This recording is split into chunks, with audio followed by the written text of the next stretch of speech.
Hello everyone, welcome to my YouTube channel Study Smartly. I hope guys कि आप सब बहुत अच्छे हैं और अच्छे से अपनी स्टडीज कर रहे हैं। तो आज जो मैं आपके लिए टॉपिक लेके आई हूँ है nutrition in human beings. But इसे स्टार्ट करने से पहले एक छोटा सा जो है मोटिवेशनल कोट यहाँ पे आपके लिए लेके आई हूँ, ताकि आप थोड़ा एनर्जेटिक फील करें, थोड़ा मोटिवेटेड फील करें और स्टडी की तरफ जो है फोकस्ड हो जाएं। ठीक है। राह संघर्ष की जो चलता है वही संसार को बदलता है। जिसने रातों से है जंग जीती, सुबह सूर्य बनकर वही चमकता है। तो अगर आप चाहते हैं कि आप जो आप चाहते हैं वो अचीव करें, तो इसके लिए आप थोड़ा डाइवर्ट होना बंद कर दीजिए। जिस भी अननेसेसरी चीज़ों की तरफ आप जा रहे हो कंप्लीटली बंद कर दीजिए। टोटली फोकस्ड हो जाइए स्टडी की तरफ। ओके, चलिए आज का सेशन स्टार्ट करते हैं। Nutrition in human being. तो बेसिकली इस टॉपिक में हम पढ़ने वाले हैं ह्यूमन बीइंग्स के न्यूट्रिशन के बारे में। जो भी न्यूट्रिशन ह्यूमन बीइंग न्यूट्रिएंट्स लेता है वो कैसे डाइजेशन उसका होता है, कैसे ब्रेक डाउन उसका होता है, उस सब के बारे में हम यहाँ पे पढ़ने वाले हैं। ठीक है। तो फर्स्ट ऑफ ऑल जो एलिमेंट्री कैनाल होती है ह्यूमन बीइंग की, ये काफी लॉन्ग होती है। ये स्टार्ट होती है फ्रॉम माउथ और एक्सटेंड करती है ये एनस तक। ठीक है। माउथ जहां पे हम फूड का इंटेक कर रहे हैं, एनस जहां से वेस्ट बॉडी से आउट होगा या अनअब्सॉर्ब्ड फूड बॉडी से आउट होगा। फाइन। अब इसमें बेसिकली कुछ स्टेप्स देखने को मिलते हैं, जैसे इंजेशन।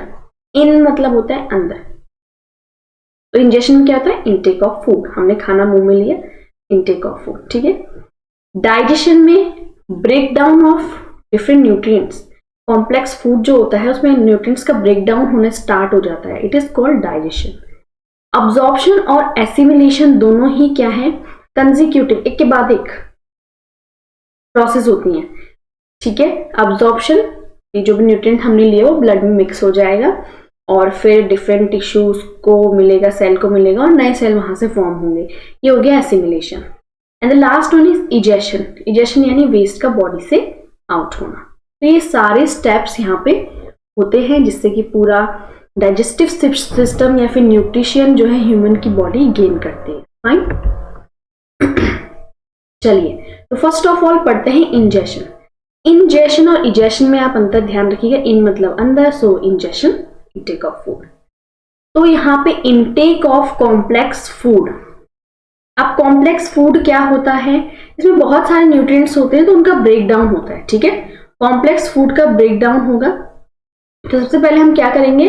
कॉम्प्लेक्स फूड को लेंगे, इनटेक करेंगे माउथ में। ठीक है। जहां पे कि क्रश होगा, यानी कि हम ग्राइंडिंग करेंगे, इसकी दांतों से च्यू करेंगे, चबाएंगे इसे। ठीक है। तो जैसे ही हम खाने को मुंह में डालते हैं तो उसी टाइम पे फ्लूइड यानी पानी जैसा रिलीज होता है, जिसे हम कहते हैं स्लाइवा। और ये स्लाइवा रिलीज कहां से होता है? ये स्लाइवा रिलीज होता है एक ग्लैंड से जिसका नाम है स्लाइवरी ग्लैंड। ठीक है। अब ये स्लाइवा रिलीज करके करता क्या है? ये क्या करता है? ये फूड को बहुत स्मूथ बना देता है। आपने देखा होगा फूड बहुत स्मूथ हो जाता है। ठीक है। और क्यों हो रहा है स्मूथ? ताकि ये आराम से आगे जो है पास हो सके। ठीक। जो फूड है ये छोटे छोटे मॉलिक्यूल्स में टूटता है, किसकी हेल्प से? Biological catalyst. किसे कहते हैं बायोलॉजिकल कैटलिस्ट? एंजाइम को। Enzymes are the biological catalyst. ठीक। अब जो स्लाइवा होता है, स्लाइवा कंटेन करता है एक एंजाइम जिसका नाम है स्लाइवरी अमाइलेज। ठीक है। रिलीज कहां से होगा स्लाइवरी अमाइलेज? स्लाइवरी ग्लैंड से। ठीक। अब इस स्लाइवरी अमाइलेज क्या करता है? स्लाइवरी अमाइलेज हेल्प करता है, स्लाइवरी अमाइलेज की हेल्प से जो स्टार्च होता है, ठीक है, एज है तो ये एक तरह का एंजाइम है। स्लाइवरी अमाइलेज की हेल्प से स्टार्च जो है इसका ब्रेक डाउन होता है इन शुगर। ठीक है। तो ये आपको ध्यान रखना है कि माउथ में जो है स्टार्च का ब्रेक डाउन होता है। ठीक है। स्टार्च का ब्रेक डाउन होगा शुगर में with the help of enzyme जो कि है स्लाइवरी अमाइलेज। और ये रिलीज कहां से होता है? ये होता है स्लाइवरी ग्लैंड से सीक्रेट होता है। ठीक है। अब जब यहाँ पे ये स्लाइवरी अमाइलेज की हेल्प से स्टार्च का ब्रेकडाउन हो गया, अब क्या होगा, जो फूड होता है ये स्टमक में जाता है, ठीक है, किसके थ्रू जाएगा, फूड पाइप या फिर इसोफेगस भी हम बोलते हैं, उसके थ्रू ये क्या है, स्टमक में चला जाता है एक प्रोसेस की हेल्प से जिसे कहते हैं पेरिस्टाल्टिक मूवमेंट, या फिर हम इसे पेरिस्टालसिस भी बोलते हैं, ठीक है, पेरिस्टालसिस। पेरिस्टालसिस क्या हुआ, कॉन्ट्रैक्शन रिलैक्सेशन, कॉन्ट्रैक्शन रिलैक्सेशन, इसकी हेल्प से फूड जो है मूव करता है स्टमक में, फाइन। अब स्टमक में क्या होता है, जैसे ही फूड जाता है तो जो स्टमक होता है, स्टमक हो जाता है एक्सपेंड। इसलिए जब हम खाना खाते हैं तो आपने देखा होगा पेट थोड़ा सा फूल जाता है, क्यों, क्योंकि इसमें जो होती है मस्कुलर वॉल्स होती हैं इसकी, तो आसानी से ये जो होता है जैसे फूड इसमें जाता है तो ये एक्सपेंड हो जाता है, ठीक है। तो जो मस्कुलर वॉल्स होती हैं स्टमक की, ये किस चीज में हेल्प करती है, मस्कुलर वॉल्स हेल्प करती है स्टमक की फूड को मिक्स करने में। किसके साथ मिक्स करेंगे फूड को, जो ज्यादा से ज्यादा डाइजेस्टिव जूसेस हैं उनके साथ ये मिक्स करने में हेल्प करती है मस्कुलर वॉल्स, क्योंकि कॉन्ट्रैक्शन रिलैक्सेशन चलता रहता है, ठीक है। अब जो डाइजेशन का फंक्शन होता है, ये कुछ गैस्ट्रिक ग्लैंड्स प्रेजेंट होते हैं स्टमक की वॉल में, उसकी हेल्प से होता है, और ये ग्लैंड्स रिलीज करते हैं HCl, पेप्सिन एंड म्यूकस। तो जो HCl है, HCl तो क्या करता है, एक एसिडिक मीडियम क्रिएट करता है, ठीक है।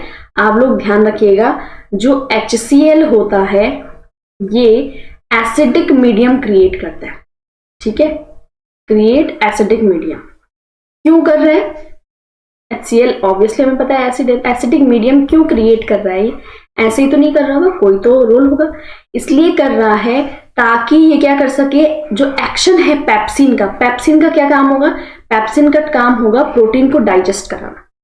पेप्सिन एक तरह का एंजाइम है, और पेप्सिन क्या करेगा, पेप्सिन करेगा प्रोटीन का डाइजेशन, ठीक है। तो प्रोटीन के डाइजेशन के लिए पेप्सिन जरूरी है, और पेप्सिन को एक्टिवेट या फैसिलिटेट करने के लिए HCl जरूरी है, ठीक है। बट HCl एसिडिक है, तो ये स्टमक की वॉल को डैमेज कर सकता है, इसलिए जो म्यूकस होता है, ये म्यूकस क्या करेगा, म्यूकस हेल्प करता है,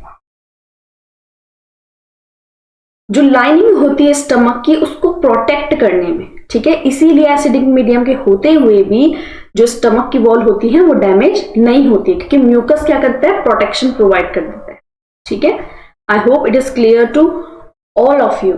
तो यहाँ पे आप देख सकते हैं म्यूकस प्रोटेक्ट करता है इन लाइनिंग ऑफ स्टमक, ठीक है।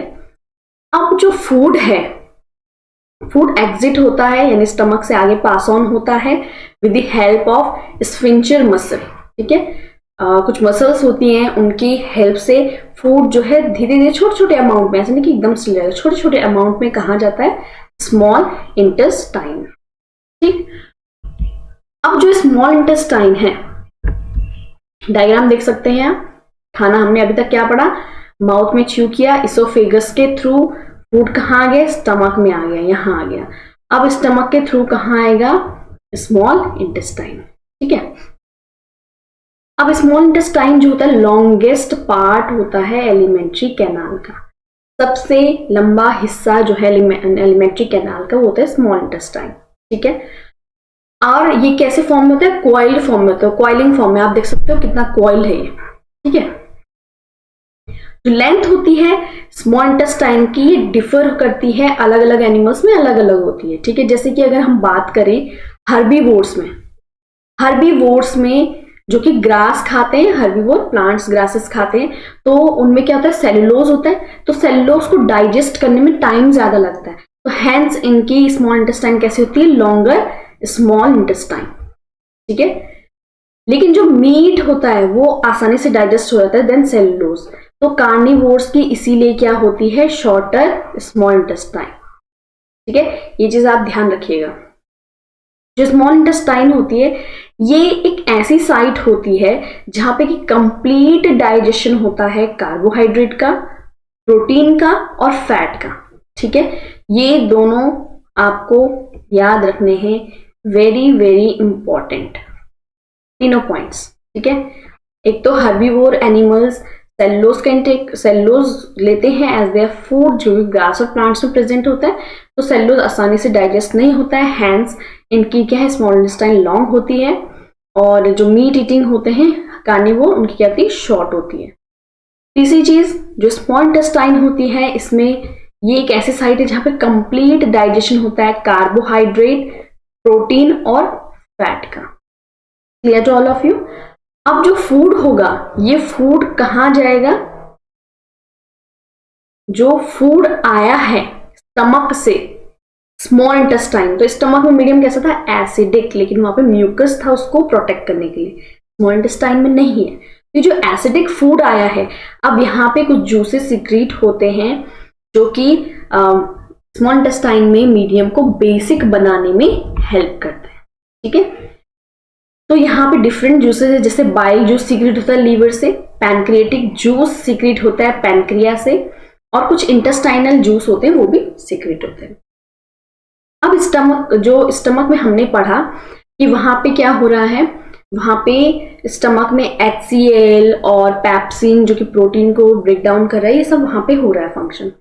अब स्मॉल इंटेस्टाइन में क्या होता है, जो सिंपलर प्रोटीन होते हैं वो अमीनो एसिड में ब्रेक डाउन होते हैं प्रोटीज की हेल्प से। प्रोटीज क्या होगा, जो प्रोटीन को ब्रेक डाउन कर, ठीक है। कार्बोहाइड्रेट ग्लूकोज में कन्वर्ट होता है बाय कार्बोहाइड्रेस, ठीक है। और इस तरह से फैट किस में होता है, लाइपेज की हेल्प से फैट जो है फैटी एसिड और ग्लिसरॉल में। अगेन वेरी इंपॉर्टेंट, ठीक है, ये आपको ध्यान रखना है, यही इंपॉर्टेंट है। अदरवाइज नॉर्मल डाइजेशन तो आपने छोटी क्लास से भी आप पढ़ते आए होंगे, ठीक। तो स्मॉल इंटेस्टाइन में बाइल जूसेस सीक्रेट होती हैं लीवर से, पैनक्रिएटिक जूस सीक्रेट होती है पैनक्रिया से। अब क्या होता है, ये जो फैट होता है डायरेक्टली ब्रेक डाउन नहीं होता है फैटी एसिड में, फैट का इमल्सिफिकेशन होता है, यानी कि फैट जो है फैट ग्लोब्यूल्स में, ये स्मॉल आप बोल सकते हैं ड्रॉपलेट्स में जो है कन्वर्ट होती है फैट ग्लोब्यूल्स में, ठीक है। किसकी हेल्प से, बाइल सॉल्ट की हेल्प से, ठीक है, बाइल सॉल्ट की हेल्प से।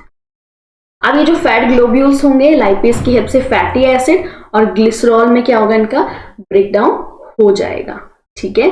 तो अगर हम बात करें पैनक्रिएटिक जूस की, तो वो भी ये तीनों एंजाइम को सीक्रेट करता है, that is carbohydrase, protease and lipase, और साथ से इंटेस्टाइनल जूस भी कंटेन करता है कार्बोहाइड्रेस, प्रोटीज एंड लाइपेज। क्यों, डाइजेशन के लिए, ताकि फूड आराम से डाइजेस्ट हो सके, ठीक है। अब बात करें एब्जॉर्प्शन और एसिमिलेशन की, तो एब्जॉर्प्शन क्या होता है कि जो भी खाना हमने खाया है, जो भी ब्रेकडाउन हुआ है फूड का, अब उससे हम क्यों खा रहे हैं खाना, ताकि हमारे बॉडी तक जो है न्यूट्रिएंट्स पहुंचे। कैसे पहुंचेगा, कौन ले जाएगा, एक ही मीडियम है, दैट इज ब्लड।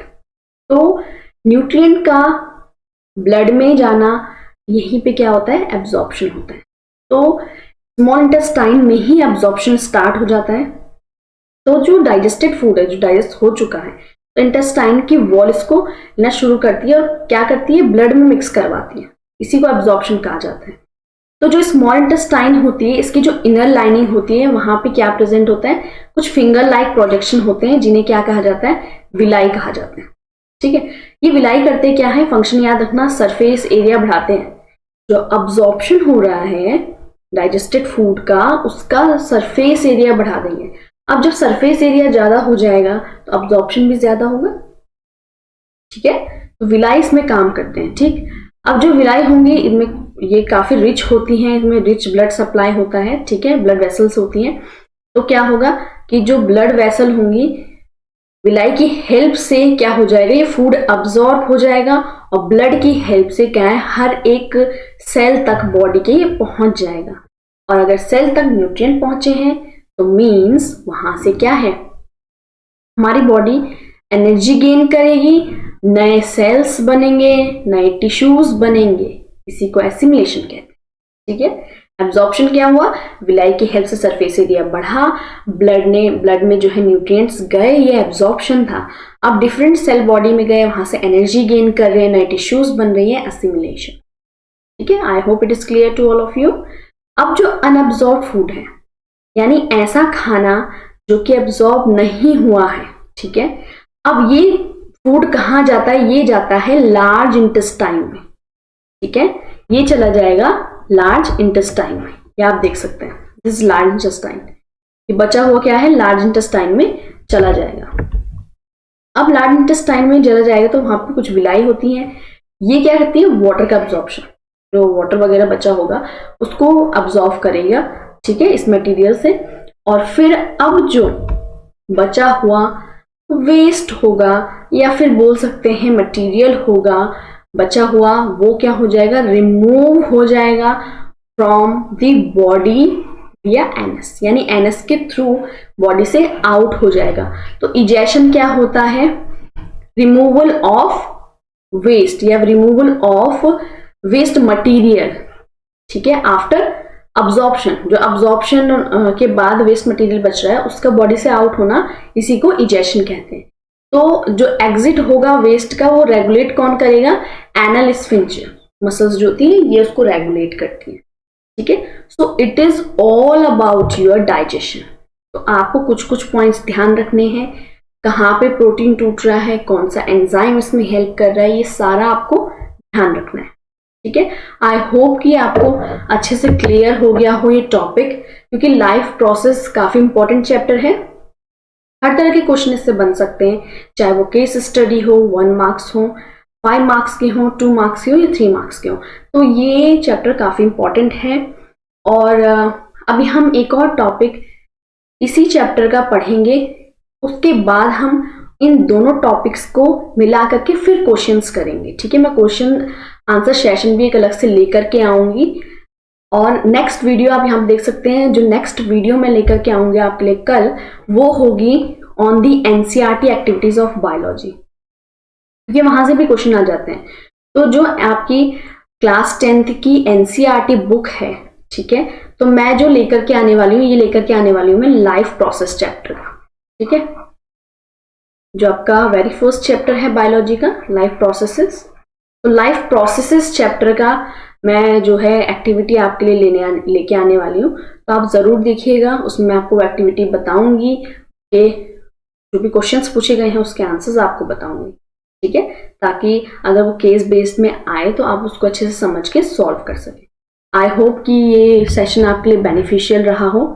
और अगर आपके लिए ये सेशन बेनिफिशियल रहा है, आपको ये सेशन अच्छा लगा, तो वीडियो को लाइक कीजिए, शेयर कीजिए और सब्सक्राइब कीजिए चैनल को। ठीक है, थैंक यू सो मच।